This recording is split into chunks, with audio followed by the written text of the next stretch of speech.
গাজায় নির্যাতিত মুসলমানদের উপর ইসরায়েলের বর্বরচিত হামলা ও ভারতের মুসলিমদের উপর আগ্রাসনের প্রতিবাদে বিক্ষোভ সমাবেশ করেছে হেফাজতে ইসলাম বাংলাদেশ। শুক্রবার বাইতুল মোকাররমের জুমার নামাজ শেষে এই সমাবেশ অনুষ্ঠিত হয়। এ সময় হেফাজতে ইসলাম বাংলাদেশের যুগ্ম মহাসচিব মামুনুল হক বলেন, ভারত ও ইসরায়েল যৌথভাবে মুসলিম নিধন করছে, মুসলমানদের রক্তে রঞ্জিত করছে পৃথিবীর মানচিত্র। এই যৌথ শক্তিকে রুখতে সারা বিশ্বের মুসলমান ও বিশ্বের মানবাধিকার সংগঠনগুলোকে ঐক্যবদ্ধ করে প্রতিরোধ গড়ে তুলতে বাংলাদেশ সরকারকে আহ্বান জানিয়েছেন। আমরা এই বাংলাদেশের রাজধানী ঢাকায় দাঁড়িয়ে এখান থেকে বিশ্ব মুসলমানদের সঙ্গে সংহতি প্রকাশ করে হেফাজতে ইসলামের পক্ষ থেকে আন্তর্জাতিক শক্তিগুলোর প্রতি, বিশ্ব সম্প্রদায়ের প্রতি উদাত্ত আহ্বান জানাই।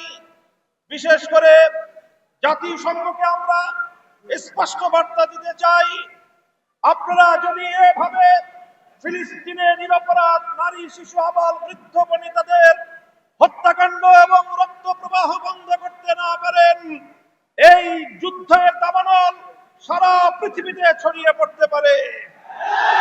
এর জন্য সম্পূর্ণ দায় জাতিসংঘকে বহন করতে হবে। আমরা অনতিবিলম্বে ইসরায়েলের বিরুদ্ধে আন্তর্জাতিক মহল, বিশেষ করে জাতিসংঘের পক্ষ থেকে স্পষ্ট নিষেধাজ্ঞা আরোপের জোর দাবি জানাই। আরব লীগ সহ ওআইসি সহ মুসলিম কমিউনিটিগুলোকে, মুসলমানদের আন্তর্জাতিক সংগঠনগুলোকে আমরা উদাত্ত আহ্বান জানাতে চাই, কুফরির সঙ্গে পরিণত, ইহুদি খ্রিস্টানদের এজেন্টে পরিণত জাতিসংঘের নির্লিপ্ত ভূমিকার প্রেক্ষিতে আপনারা বিশ্ব মুসলমানদের নেতৃত্বের দায়িত্ব কাঁধে তুলে নিন। সারা পৃথিবীর মুসলমানদেরকে প্রয়োজনে আপনারা ফিলিস্তিনকে মুক্ত করার জন্য ঐক্যবদ্ধ হওয়ার আহ্বান জানান।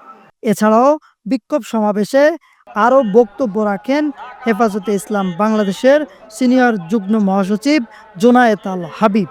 সমাবেশে বক্তব্য রাখেন দলের যুগ্ম মহাসচিব মাওলানা আজিজুল হক ইসলামাবাদী, নায়েবে আমির আহমদুল কাশিমি সহ হেফাজতের ঢাকা মহানগর ও কেন্দ্রীয় নেতাকর্মীরা। ইসরাফিল ফকির, কুরাইশ নিউজ, ঢাকা।